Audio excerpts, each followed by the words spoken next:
I'm Richard Warner, and I'm an actor coach. And I'm Erica Arvold, and I'm a producer and a casting director. And today we'd like to answer some of your questions. You've been very generous, and we really invite you to continue to do so. We hope that some of our video blogs are prompting, sparking some questions, or if you have something we haven't addressed, we'd love to have you send it in to us. And you'll see below us an email that you can use to offer your questions, and we will get to them as soon as we can. So here's the first one. Let's just dive right in. So, what I'd like to do is I'm just going to, like as if I were the one that was asking, the actor asking, I'm just going to ask Erica because that's what we want. So here's the first one. So yes, Richard. If I don't have an appointment for a reading, what should I do? Well, you do not want to crash the audition. That's rule number one. Do not show up without an appointment. But in order to find out about the project, you can Google either the name of the project or however you heard about the project in general. Usually everything is findable. You can call your agent. You can research the casting office. I wouldn't necessarily call the casting office. I do as much research as you can prior to calling, and most definitely prior to showing up for an audition. I would agree with that. I think actors hear all these wonderful stories, or legendary stories about actors. Their career is started by crashing an audition, but it's such a risky idea. You know, I'm one of the opinion now from the actor's point of view is that never say never. But this one's there's so much risk involved in crashing. And those people, the success stories you hear about, they are amazingly talented. They have a perfect beat on what they're going to do in that audition. And it's invariably something that is really a high comedy. Why not stick by the rules and play by the rules and do it professionally is my best advice. I think you're absolutely correct. And it's funny because there's kind of two scenarios, and I'm going to turn it on its head for a minute because we just had an open call. And a lot of times for open calls, those are for people that one doesn't know at all, you know, new people.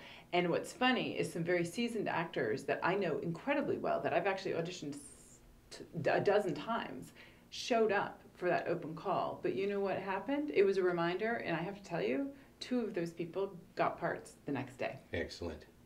Great story. Isn't that funny? Right. So, in conclusion, and this one, suppose, I'll give you a scenario. Suppose I saw something and I missed all the proper ways of connecting and getting an audition, but I desperately want this audition because I know I'm right for it. Is there anything I can do? I think you can always send an email, an appropriate email, worded not in a desperate way and not in an overbearing kind of, you know, bullying way. Like I have to audition for this is always very off-putting. It always should be an option, but it should be incredibly gracious. I mean, for me personally, it works like, I love the work that you do. I would like to be a part of it. I feel very strongly that I have this. You might not have seen me in this light before, but I feel really strongly because of X, Y, and Z. And would you possibly give me a chance? I, will not waste your time. I'm a human. That works sometimes. Not all the time, but sometimes. Excellent. Excellent. Thank you. So, no audition crashing would be the advice. And to try, if you want something really bad enough, to try in the way that Erica just told us about. Yeah, and hopefully to the email that is on the breakdown that says what you would email. Don't go and get someone's personal Facebook or Twitter or direct message them or email. For instance, me personally, I have a personal email, and I can tell you the actors that emailed directly, it's like, hold on, we've got to put it in, there's boundaries. Yeah, clearly so. And the boundaries we're talking about is playing in the professional, what we call the professional sandbox. These are rules that are set up for very good reasons. If you abide by those, you actually, in some ways, will actually be seen in a better light. You'll again look professional, and you get your work done better in a lot of ways. Okay. Which leads to the next one. Here's a great question we got, and that is, what are good questions to ask in an audition reading? Well, there are some questions that you absolutely have to ask or are necessary, and are there some questions that are really annoying? So let's do the first one first. Do you think there's some necessary questions? Does an actor have to ask questions? No, an actor does not have to ask a question. An actor comes in and hopefully has asked themselves all sorts of questions, given themselves answers because it's their interpretation of the script or the role, and then they do the first, take. And, if their answer is not either what the casting director happens to know from the creative discussion with the director or executive producer, then, or the writer, then that's when the casting director asks them to do it again with these parameters, this situation, why not? But it's the strength and conviction of those first answers that actually makes a fantastic impression, even if they're absolutely different than what one is looking for. Right. We were talking about this before, and when you ask a question, it's what I call it opens a can of worms. And Erica had really some wisdom in that. She gave us advice, is that if somebody's going in for an accent, and do you see this as in a British accent, and you might answer? Well, sometimes they come in, they're like, well, what accent is this? And Yeah. I'll say, oh, maybe Irish. And they'll be like, oh, and I could tell they're thinking, oh, shoot, we didn't prepare Irish. We prepared something else, and now we got the feedback it should be Irish, and now I have to do an Irish, and so it's almost better not to ask and just do what you prepared. Yeah. So there's your can of worms, right? So that question is not just tactical, and I think every experienced casting director and director that I've actually worked for, had the honor of being in front of, they know when there's a stupid question or a question that's to manipulate or a useless question. You know, so if you come in and ask a question about something that is in the script, embedded in the script, it means you're not doing your homework, and you could just see that they are going, oh man, why are you wasting my time? So the question has to advance the work, has to be something that will in fact be something you thought of that will help you to be better. It has to be actually very important to know. So it'd be a question maybe about a relationship. How's this sound? Which is, were these two married before? That is such a legitimate question, because on a lot of projects you get sides and you don't get the entire script. But you have to be careful when you're asking a question, because if there was some dialogue that was even crossed out on the page up above, and it talks about, and it says something about his former wife, and it refers to the person, and then you ask, were these two married before, then, you know, I, as a casting director, I'm like, you didn't read the whole script. You don't know. So you have to ask yourself every question you can, try to find the answers, and then it's when you don't have it. And to me, also, one of the questions that's really a can of worms, and shows that you have not done your homework, is the question, what are you looking for? Oh, yes. So to me, my answer is always, I'm looking for what you would like to bring to the character. Yep. And but that should be unsaid in my book. I don't think that question should be asked. And here's another one we've been talking about too. This is now we're moving to the idea of what's annoying. If somebody asks you, can I have two ways of doing it. I can do it this way or that way. What would you say to that as casting? I'd say do whatever way you'd like. I mean, it's your audition. Do your favorite way. And you have a great advice always to prepare at least 3 ways, and then be open to even another, you know, transformation or combination of that.